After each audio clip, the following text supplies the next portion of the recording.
You ever wonder why some people keep winning over and over again while others, despite their kindness, good intentions, and constant self-sacrifice, stay stuck?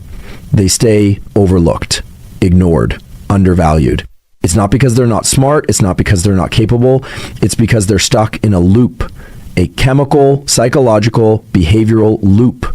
They're playing the role of the nice guy. Now, when I say nice guy, I don't mean someone who's kind or respectful.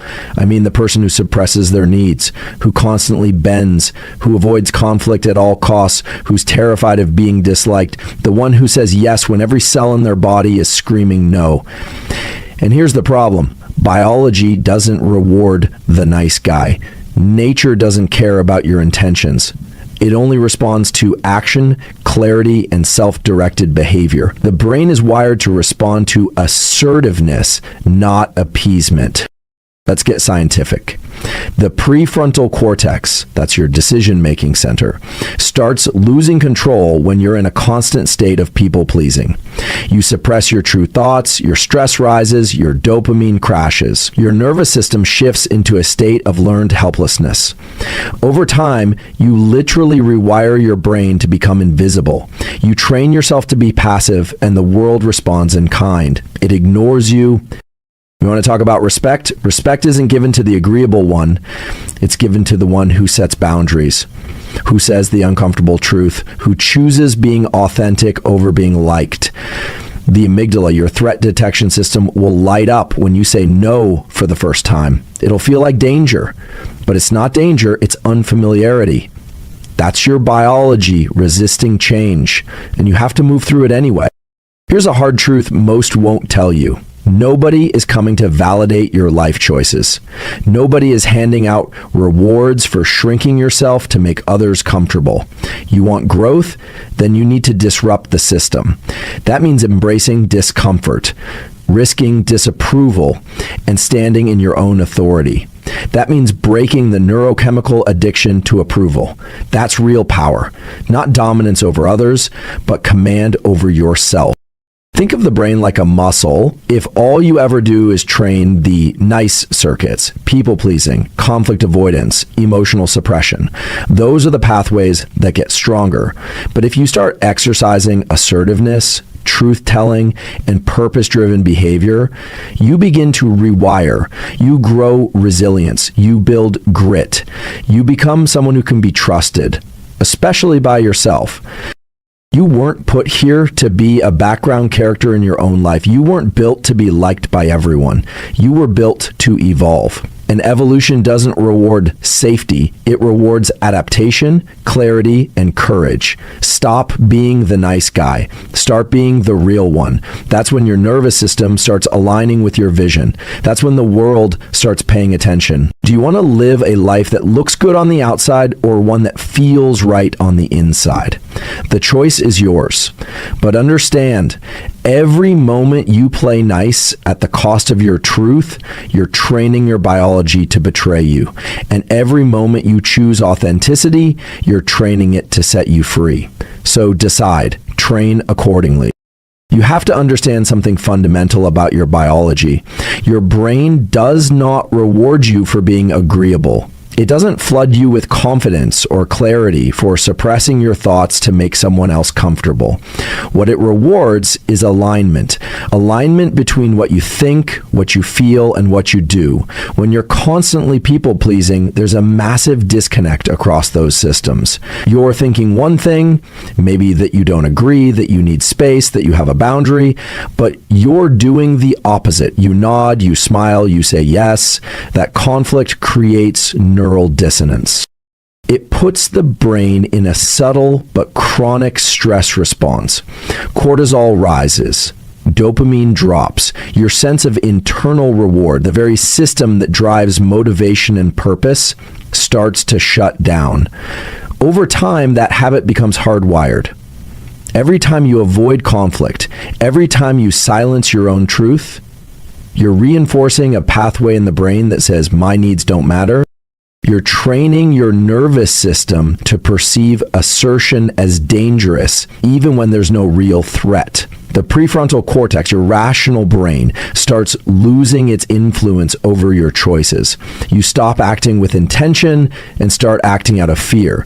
And what's more, your body keeps the score. You feel it in your gut, your breath, your posture.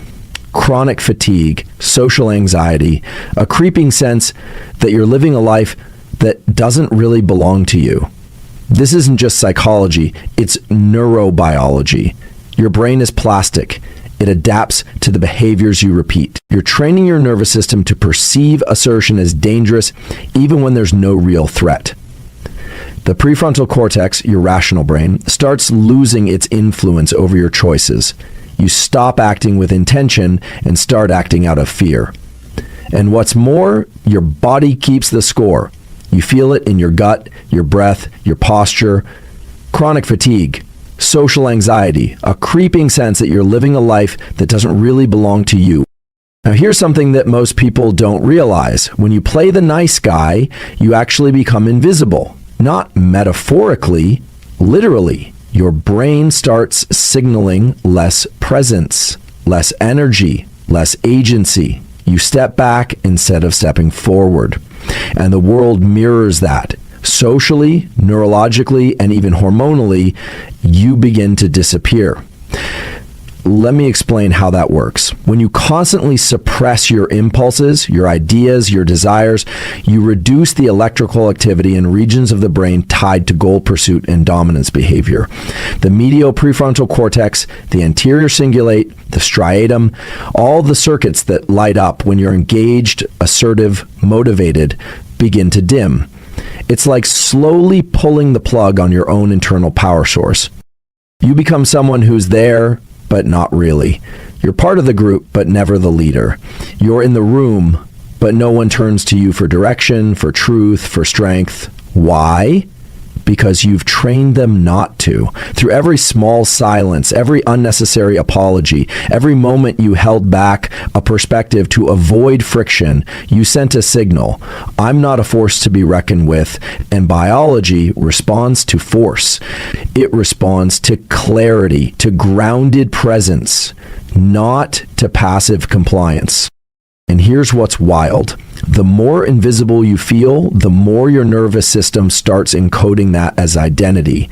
You start believing you're just not someone who gets noticed, just not someone who leads. But it's not a fixed trait, it's a neural adaptation. You've conditioned yourself out of relevance. And that becomes dangerous because invisibility feeds disconnection, not just from others, but from yourself. When you stop hearing your own inner voice, stop acting on your own needs, you lose the internal compass that keeps you moving forward. That leads to stagnation, depression, emotional numbness. Being the nice guy might make you temporarily likable, but in the long term, it robs you of presence. And in neuroscience, presence isn't a concept. It's measurable through neural activation, through hormones like testosterone and dopamine, through the way your nervous system communicates your energy to the room. If you're invisible, it's not because you're not enough. It's because you've turned your own signal down too low. Respect is not given to the person who agrees with everything. It's given to the one who holds their ground when it matters. Your nervous system knows the difference, and so does everyone else's. When you set a boundary, when you speak a hard truth, when you refuse to abandon your values for temporary peace, your entire physiology changes. Your voice tone lowers, your gaze stabilizes, your breath slows. These aren't just emotional shifts. They're measurable signals of neural control. You move out of a reactive state and into one of agency. The prefrontal cortex activates with more coherence. The insular cortex, responsible for internal awareness, begins to sharpen. You gain what's called interoceptive accuracy, the ability to sense what's going on inside your body and act in alignment with it. That's what confidence is. That's what people respond to. But here's the catch. If you've been operating as the nice guy, that part of your brain is undertrained. You've spent years building the skill of avoiding discomfort. That means the moment you set a real boundary, your threat system fires. The amygdala lights up. Your heart rate spikes. You might even shake or dissociate. That's not weakness. That's your biology reacting to unfamiliarity. You're not in danger. You're in growth. People can sense when someone isn't congruent. When you smile but your eyes aren't engaged. When you agree but your body's stiff. When you say yes but your energy withdraws. That lack of congruence triggers confusion and mistrust in others on a subconscious level. On the other hand, when you're congruent, when your words, tone, and body all say the same thing, it doesn't matter if people agree with you. They feel you, they respect you. That's because you're communicating from a regulated nervous system, not a fragmented one. The world doesn't respect the man who avoids tension. It respects the one who can walk through it without flinching. The nervous system is tuned to strength, not the strength of force, but the strength of presence, of stability, of truth. And that can only come when you stop needing to be liked and start needing to be real. What most people don't realize is that your brain doesn't care whether a behavior is good for you. It only cares if it's repeated. Whatever you do consistently becomes your default wiring.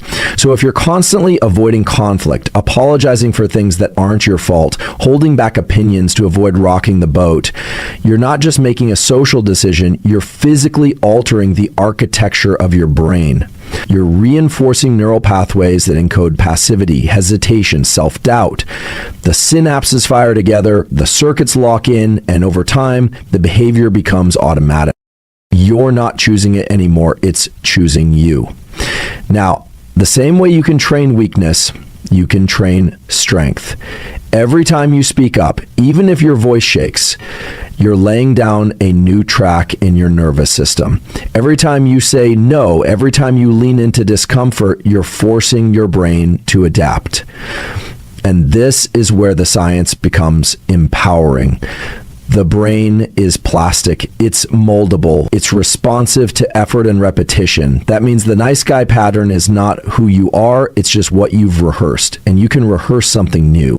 One of the core regions involved here is the anterior cingulate cortex. It plays a role in detecting conflict between competing impulses. When you start acting in alignment with your truth, it lights up, especially early on when the behavior is unfamiliar. That discomfort you feel, that's your brain remapping. It's literally trying to resolve the difference between your old conditioning and your new action. Stay with it, push through it, because on the other side is a more integrated, more powerful version of you.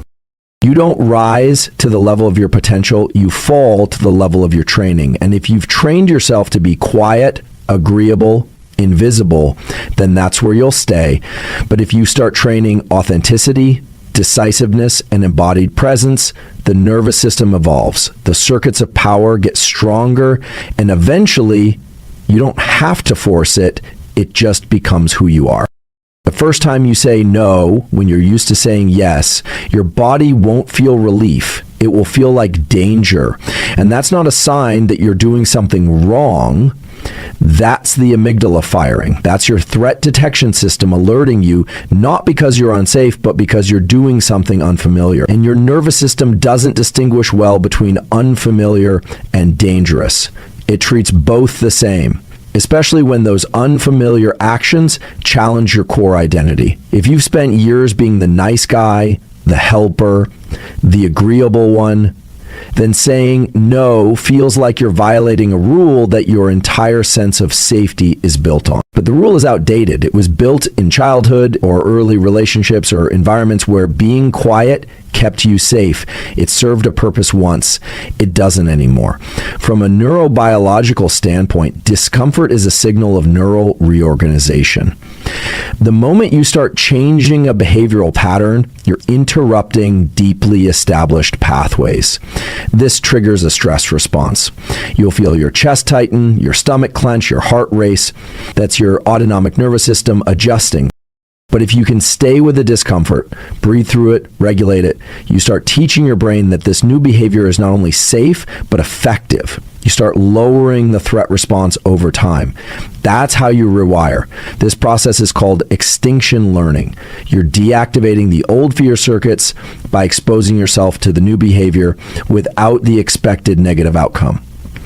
You said no, and the world didn't end. You held a boundary, and you weren't abandoned. You disagreed, and you still belonged. The nervous system starts recalibrating based on evidence, not just fear. And this is critical because without that exposure, the fear circuits stay active and the nice guy stays stuck. So if you feel resistance when you start speaking up, good. That resistance means you're pressing into the edge of your current identity. And that edge is where change happens. Not comfort, not ease, but friction. You can't rewire a nervous system without engaging it. And the engagement starts the moment you stop running from the discomfort and start walking straight into it. Your nervous system is not just responding to life, it's recording it.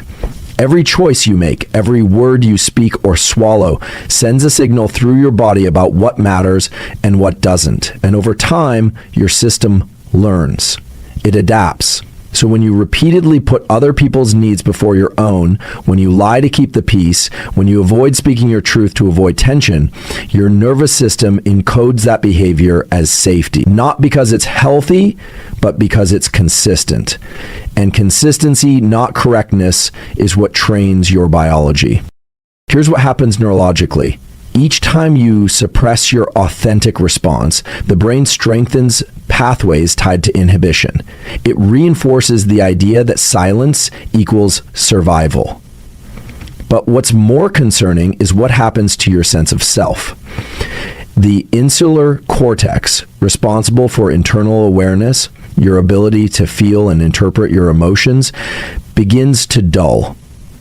Your own body's signals start to fade. You lose clarity. You start asking others what you feel, what you think, what you should do. That's not just indecision, that's neurochemical disorientation. Your nervous system has lost its compass because you've trained it to ignore your own voice. But it works the other way too. When you start choosing authenticity, even if it's uncomfortable, you activate new circuits. The nerve, which regulates calm and connection, becomes more efficient. Your prefrontal cortex, responsible for executive function and decision-making, begins to reassert control. You stop reacting, you start responding with clarity, with intention. That's the biology of integrity. Your internal systems come back online. Your thoughts match your words match your actions. That alignment generates energy. It creates a feedback loop of confidence. Not fake confidence, but embodied certainty, because your nervous system is no longer fighting itself. This is why the shift from being the nice guy to being the real you isn't just psychological. It's physiological. It's measurable in your breath rate, your heart variability, your posture, your hormonal profile. You don't need to force the world to respect you. You need to train your system to stop betraying you. Once that happens, respect becomes inevitable.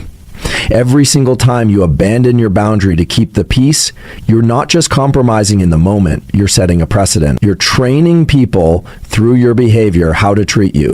This is one of the most overlooked mechanisms in human interaction. We think respect is earned through kindness or selflessness, but in reality, respect is shaped through repeated patterns. Social neuroscience shows us that the human brain is constantly scanning for cues: strength, certainty, self-respect. And when those cues are missing, when your behavior says, "I'll tolerate anything just to avoid confrontation," people unconsciously adjust.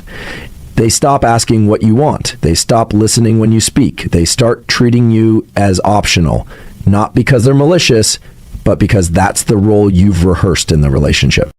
This is known as social conditioning, and it works both ways. Just as a dog learns what behavior gets rewarded, people in your life learn what behavior gets access. If every time someone crosses a line you smile and let it go, the nervous systems around you begin to categorize you as low resistance, low authority, low consequence. You become the emotional sponge, the go-to for unloading, the one who's always available but rarely respected. And here's the biological cost. Your own nervous system absorbs that disrespect. It begins to manifest as burnout, chronic anxiety, even immune suppression. Your body internalizes the message you're broadcasting. My needs are secondary. But the reverse is just as true. The moment you enforce a boundary, firmly, clearly, without rage, but without apology, you send a new signal, not just to them, but to yourself. That signal says, I have value, I protect my energy, I don't need permission to take up space. That self-respect becomes embodied. Your posture shifts, your voice steadies, your cortisol levels drop while your testosterone, your dominance and motivation hormone, rises. You feel grounded, present, regulated. And people sense it, their behavior shifts, not because you asked, but because you've changed what you're available for. Respect doesn't start with them, it starts with you. Here's the critical distinction that so many people miss. Being nice is not the same as being kind. Being nice is a social strategy. It's an effort to avoid discomfort by conforming to other people's expectations. To stay in the good graces of everyone around you, you're trying to earn approval by being agreeable even when it doesn't serve you. But kindness, true kindness, has nothing to do with submission or approval. It's rooted in authenticity, in alignment with your values, in the well-being of others and yourself. Kindness includes honesty, respect, and setting boundaries. It's being real about your capacity and your limits and offering something of value without sacrificing your core needs. Neuroscience backs this up. When you say yes to someone, even when you don't want to, when you agree to do something that drains you, the stress in your body rises. Cortisol levels spike. Your body reads the situation as a threat because deep down, you're not honoring your own integrity. The result is not just internal conflict, but also a depletion of energy. On the other hand, when you say no, or when you act in alignment with your true feelings, your body responds by releasing a cascade of positive neurochemicals, dopamine, oxytocin, and serotonin. Those are the chemicals of connection, trust, and self-respect. That's kindness, that's health. In this sense, kindness is self-reinforcing. When you choose kindness by speaking your truth, holding boundaries, and doing things that nourish your soul, your body rewards you with a sense of calm, clarity, and confidence. You feel more connected, more grounded, and more capable of giving to others without depleting yourself. And as you align with this truer version of kindness, you also start to inspire it in others. You give them permission to be authentic, to say no when they need to stop pretending just to fit in. That's the ripple effect of real kindness. It doesn't come from people-pleasing or self-neglect. It comes from clarity, authenticity, and the courage to stand in your truth, no matter how uncomfortable it may feel at first.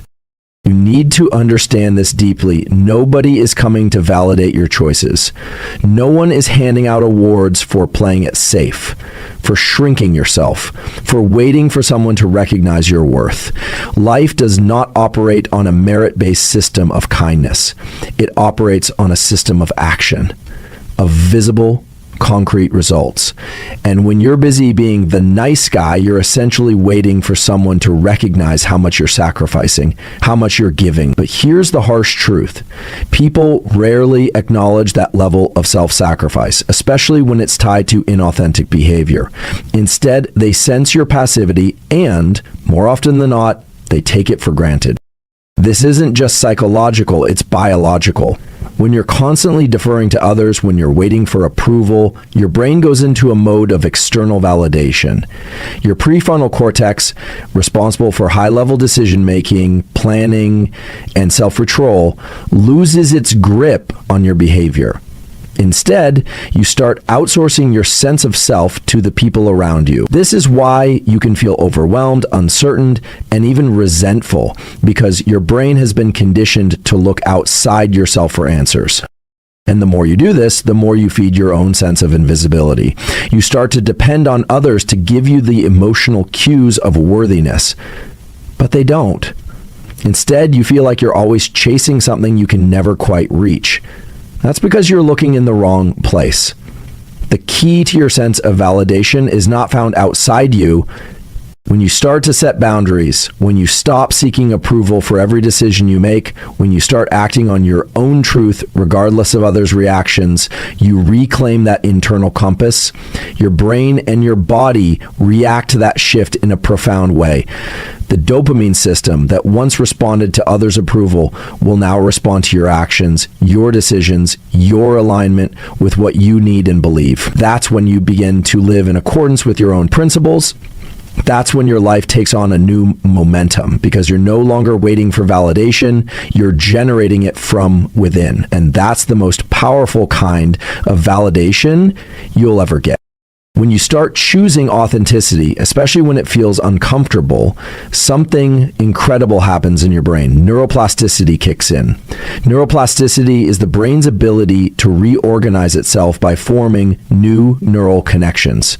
Every time you choose truth over convenience, every time you assert yourself instead of staying silent, you're creating new pathways. You're literally rewiring your brain to favor strength, clarity, and self-expression over fear and self-doubt. And this doesn't just happen once. It happens each and every time you show up as the real you, regardless of the discomfort that initially arises. Your brain begins to recognize that authenticity equals safety. It becomes your new default. The prefrontal cortex, responsible for decision-making and long-term planning, becomes more active when you choose authenticity. This area of your brain is all about integrating information, prioritizing your values, and acting in alignment with your goals. But here's the thing. When you're constantly suppressing your true self, the prefrontal cortex gets weak. It starts to lose its ability to guide your behavior in alignment with your goals. However, when you start asserting your boundaries and showing up authentically, it gets stronger. It helps you stay true to what you value, regardless of external pressure or internal resistance. This is also where a powerful shift occurs in the body. When you align with your true self, you stop leaking energy through people-pleasing and self-neglect. Instead, you begin to cultivate energy, vitality. Your body begins to sense that you're no longer betraying your own truth, and the nervous system responds with calm and power. Stress hormones like cortisol start to decrease, while your energy-enhancing hormones, dopamine, oxytocin, become more prominent. You feel more present, more alive, and more in control of your life. This process is cumulative. The more you practice authenticity, the more ingrained these new neural circuits become. Over time, you don't even have to think about it anymore. Your actions become an extension of your internal alignment. The confidence that once felt like a foreign concept now becomes second nature. This is the real power of neuroplasticity, the ability to transform yourself at the deepest level, to create new neural habits that support your true self, and to ultimately become the person you've always wanted to be.